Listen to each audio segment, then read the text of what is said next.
does Lashlee, is there an idea possibly that maybe you keep Lashlee at OC if you do get rid of Manny Diaz because of the connection that he's got with TBD right now and what they're developing? If it happens, I will not bat an eye at it. I think it depends, though. If there's any shenanigans, like you hire a coach and you say, hey, Lane, come on in, but Rhett's already here. That is so stupid. Yeah, I mean, yeah, that would be where – yeah, you can't do that. That wouldn't mesh well. No. It has to be the type of thing where you make the absolute best hire and you say, here's a blank check to go assemble your staff. We really like Rhett. You should probably interview him. Yeah. And if that happens on its own, wonderful. Wonderful. If that happens on its own. Yeah. But the thing is, if we force that, we are just so stupid. Because that's the type of thing that's been holding us back. We've been trying to force stuff where it doesn't belong, or the right, even the wrong moves. Trying to not just force the wrong moves, but to embed the wrong moves year after year after year in our team. It's frustrating. Well, and so here's the situation that because I was thinking about this today. I was thinking about this very thing with Mario. Okay, because that would make a lot of sense. Mario is not an offensive guy like Lane is, so it actually would make sense if Mario came in and decided to keep Rhett Lashlee. Yeah. But here's where it gets a little weird. Is there any possibility that Mario comes here and doesn't bring Alex Mirabal with him? True. Very true. So now yeah, of course, and that's fine. So now Mario comes in and he says, hey, Rhett, I'll keep you, but fire your offensive line coach because you have to have my guy now. And do you see how that just that's weird. That's weird, and that's how problems start. Exactly. Yeah. I believe you 100% because that's one of my frustrations is watching Miami. My reference to it has been watching Miami trying to take a square peg and put it into a round hole. Yep. It just doesn't work. Yep. And I mean, I still think that's weird. I get that Mario is a great candidate, but we are overlooking so many things that we have been upset about in the past, okay? And we already talked about, Mario pooping his pants today in Salt Lake City against the Utes, okay? Yep. We've all been so mad about Manny for doing that same thing. Obviously, Mario's doing it at a higher level, which that's great, but it's still happening, okay? But also, do we believe that he can fire Alex Mirabal? Is he hiring offensive coordinators and he says, hey, come in, but you don't get to pick your offensive line coach. I already got that. Yeah. It's weird. It's weird. And we've been pissed about Al Golden doing it. We've been pissed about Mark Richt doing it. We've been pissed about Manny Diaz doing it. And we're going to do the same thing again. And it might have better results this time. But are we let's at least acknowledge that we're doing it. Fair. Very fair. Let's be self-aware. Let's be self-aware. Fair. Yeah, I completely agree, and I'm glad you brought those points up because honestly, there's things that I don't think about all the time when I'm thinking this stuff through. So I'm glad you brought that up, Jordan. Because we got to keep it fair. We got to keep it fair, top to bottom. Yeah. I just don't see why not.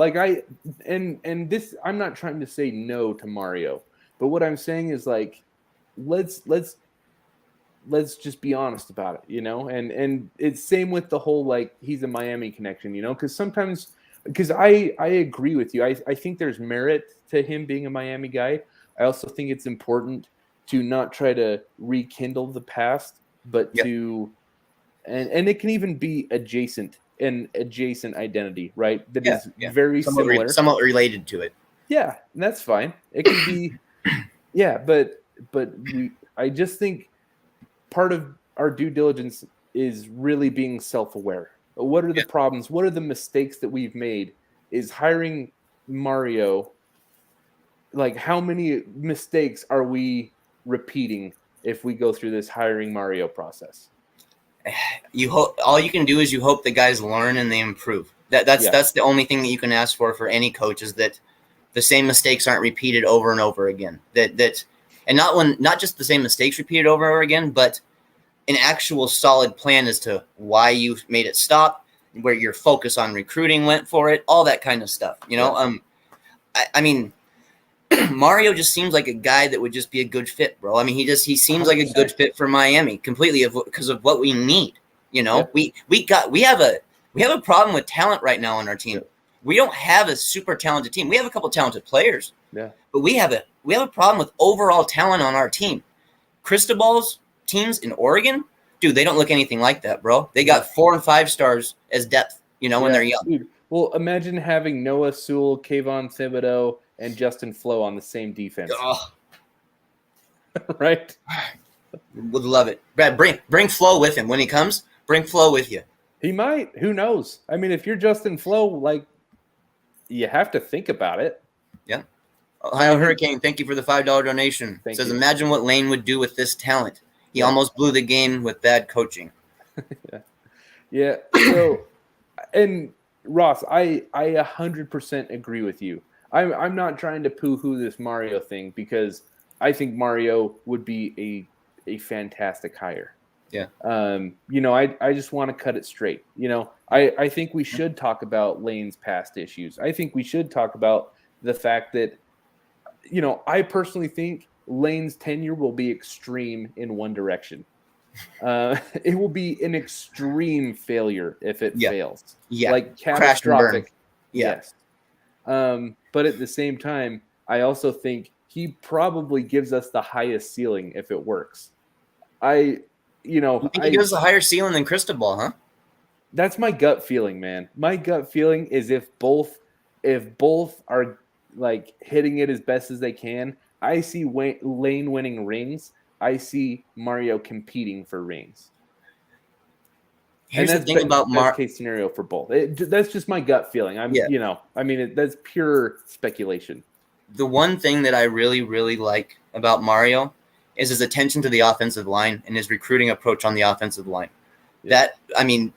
If we had a guy come in and actually fix those problems, like truly fix them, Oregon gets tons of talent running through there, bro. 4 or 5-star kids are just littered throughout their offensive line. Yep.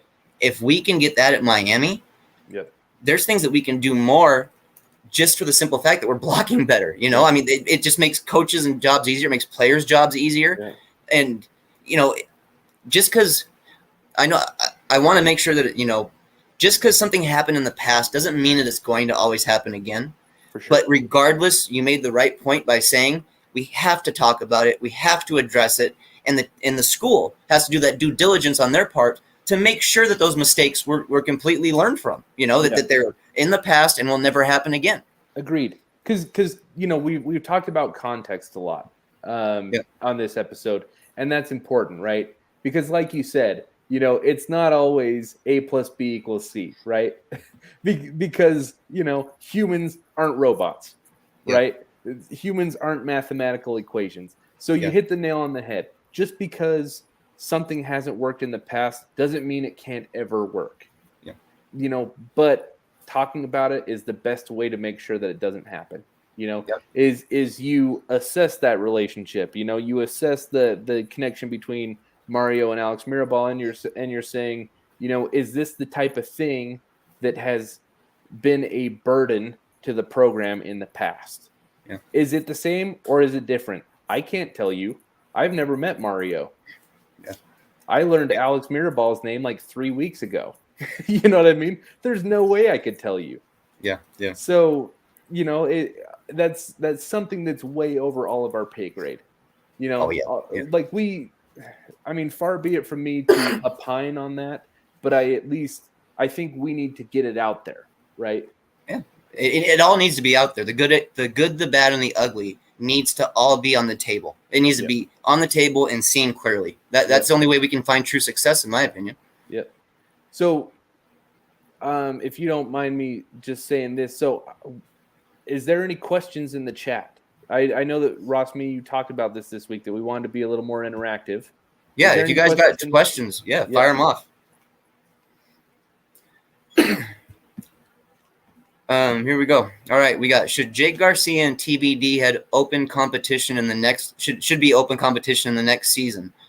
Do you think it would give? Do you think it should be, or do you think? Or do you think somebody should be given the starting job automatically, which would be TBD?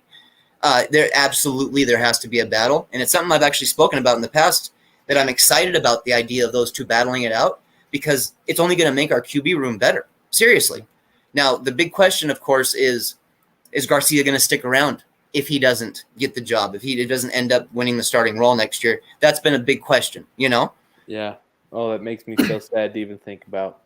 But you hit the nail on the head, Ross, is like the battle has to happen. I think we all know how it's going to end up, you know, because what happens on Green Tree is way less important than what happens in Hard Rock, you know? And Tyler Van Dyke, I mean, he looks already like an NFL thoroughbred quarterback, you know, like he is a stallion of a young quarterback. And we just need to enjoy that.